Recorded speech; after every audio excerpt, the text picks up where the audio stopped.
Halo, saya Pak Mantep. Dan saya Bu Mantap. Kami akan menemani kawan-kawan untuk menelisik lebih dalam bagaimana komunitas bertahan melawan pandemi. Yuk, mari kita kenalan dulu sama komunitas yang mau kita ajak ngobrol. Nama saya Ibu Sujianti. Saya dari Paguyuban Kalijawi yang tinggal di bantaran Sungai Gajah Wong. Perkenalkan, nama saya Haris. Saya dari Paguyuban Selaka, Kota Gede. Profesinya sebagai pengrajin perak. Nama saya Surate, tapi sering dipanggil Semi. Saya beralamatkan di Nggowo, Catur Tunggal Dipok Sleman. Saya di sini ikut kegiatan Paguyuban Kalijawi. Kerjaan saya itu pengasong koran. Nama saya Purwo Atmojo. Saya dari kelompok Selaka Kota Gede. Nama saya Ibu Hartini dari kelompok Paguyuban Noto Griyo. Saya Ainun Murwani dari Paguyuban Kalijawi, dari kelompok Noto Griyo di bantaran Sungai Winongo. Dampak pandemi telah dirasakan oleh sejumlah masyarakat Jogja, bahkan sebelum ditemukannya kasus positif COVID-19 di kota ini. Pariwisata menjadi sektor perekonomian paling terdampak saat itu. Intensitas wisatawan semakin menurun dan tidak sedikit tempat wisata yang akhirnya ditutup untuk sementara. Dampak pandemi ini semakin meluas dan merambah ke berbagai sektor perekonomian lainnya, terutama sektor perekonomian informal yang bergantung pada pendapatan harian. Lantas, bagaimana sebenarnya dampak pandemi yang dirasakan para pelaku ekonomi informal? Tentu saja saya merasakan dampak yang sangat luar biasa. Sesuatu hal yang baru, yang seumur saya baru kali ini merasakan yang namanya pandemi. Berperang dengan sesuatu yang tidak kelihatan. Di awal-awal itu nggak ada mobil, nggak ada motor yang lewat, jadi yang beli koran nggak ada, jadi kami nggak ada pemasukan. Biasanya saya habis 100 lembar, kemarin tuh sekitar 20 itu nyampe jam 8 malam, jadi jauh sekali berkurangnya. Sebelum COVID saya bekerja di rumah makan baru 2 minggu, terus diberhentikan soalnya ada COVID. Sedangkan suami saya juga bekerja di catering baru seminggu juga dirumahkan. Untuk sementara tidak ada order masuk, jadi ya kita berhenti produksi untuk masa-masa seperti ini. Saya tuh nggak bisa kerja sama sekali karena saya itu bekerjanya kan di kantin sekolahan nggak masuk, ya otomatis saya sama sekali nggak bisa cari uang, pendapatannya itu nggak ada sama sekali, Mbak. Suami saya kebetulan jualan di Malioboro dan otomatis penghasilan kami benar-benar terputus karena tidak bisa berjualan lagi karena orang-orang juga mau jualan, ya yang beli siapa.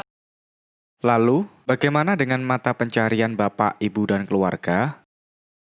Kalau saya sudah 3,5 bulan ya, kalau teman-teman baru 2 bulan, itu sudah tidak kerja sama sekali. Sudah 3 bulan ini memang saya benar-benar sudah tidak bisa mendapatkan uang karena sebelum ada COVID itu memang di sekolahan kan sudah ada ulangan-ulangan itu loh. Anak-anak kan juga sudah banyak liburnya. Saya selama 2 minggu, suami saya selama 1 bulan tidak bekerja. Anak saya yang pertama itu kan kerjanya di hotel. Jadi di hotel itu tutup juga sampai sekarang juga belum bisa kerja gitu. Alhamdulillah istri itu masih kerja, walaupun kerjanya sekarang juga jamnya dikurangi, sehari masuk, sehari libur begitu karena ya ada penurunan produksi kan. Ternyata dampak pandemi ini sangat signifikan ya.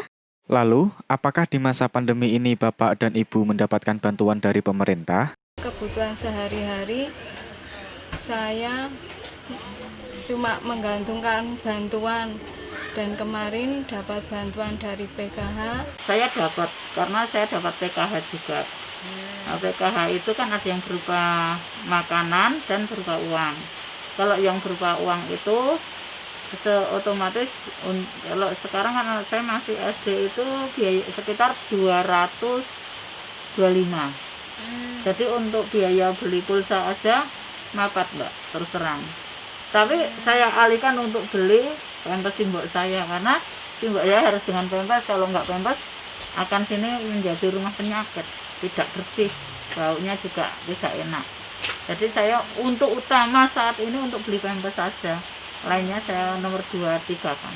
Kadang rasa iri itu ada gitu ya, di ruang lingkup kita sendiri gitu ya.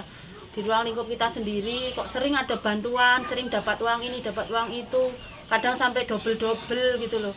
Pemerintah jane piye toh, terus mungkin kalau masalah apa Mbak Nisa, dulu kita tidak terdaftar sebagai warga miskin itu nggak apa-apa ya, yang dulu-dulu misalnya yang apa, yang PKH, yang apalah. Tapi untuk yang saat ini itu kan memang benar-benar terdampak dari apa corona ini loh Mbak. Itu kan harusnya kan yo iyalah mbok yo podo-podo gitu loh, tapi memang ya mau apa lagi, itu kan udah namanya mungkin udah putusan dari sananya gitu loh. Lalu, adakah permasalahan yang menghambat penyaluran bantuan tersebut? Bantuan pemerintah yang didapatkan untuk masyarakat itu kadang ada yang tidak tepat gitu. Kadang ada satu kakak mendapatkan lebih dari 2 bantuan, ada satu kakak yang dia tidak mendapatkan apapun. Jadi kita melihatnya bahwa oh ini permasalahannya sepertinya ada di masalah data. Jadi kita berusaha juga untuk melakukan advokasi ke pemerintah. Kita berjejaring yang selama ini memang komunikasi dengan pemerintah juga kita lakukan. Di masa pandemi ini kita punya kesempatan untuk juga memberikan masukan ke pemerintah dan menawarkan apakah data yang kita punya ini bisa kita kolaborasikan. Nah, demikian dampak pandemi COVID-19 yang dirasakan oleh warga. Kebijakan yang dikeluarkan oleh pemerintah pun belum sempurna. Mari kita simak beberapa infografis berikut. Arkom melakukan survei dengan kuesioner online pada 467 orang yang tergabung dalam paguyuban Kalijawi, Pringgo Mukti, Selaka Kota Gede, dan komunitas lain di sekitarnya. Berdasarkan survei tersebut, ditemukan bahwa sebagian besar dari mereka bekerja sebagai pekerja informal, seperti tukang becak, penjual koran keliling, tukang ojek, dan lain sebagainya. Akibat dari pandemi COVID-19, rata-rata pendapatan harian mereka juga mengalami penurunan sebesar 43,3% atau hampir separuh dari pendapatan mereka sebelumnya.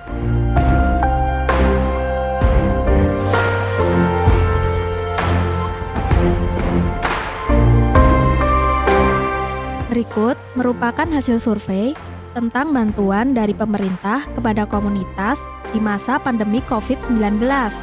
Pada masa tanggap darurat COVID-19, 35% dari responden menyatakan apabila mereka belum mendapatkan bantuan dari pemerintah.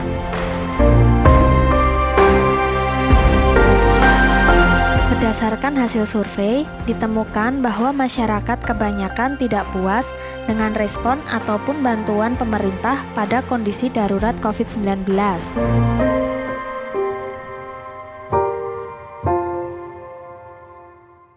Demikian informasi yang dapat kami sampaikan dalam video kali ini. Simak informasi lainnya seputar ketahanan komunitas melawan pandemi dalam video-video selanjutnya.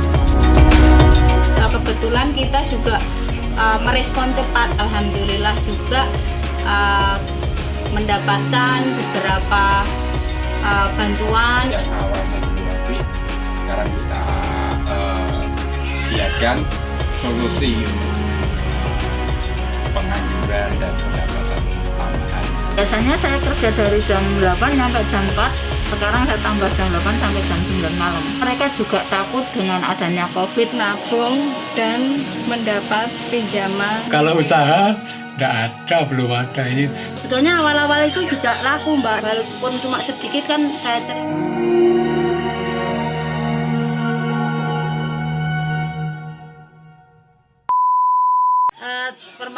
Permasalahan itu misalnya permasalahan lingkungan. Pak, pitikmu Pak.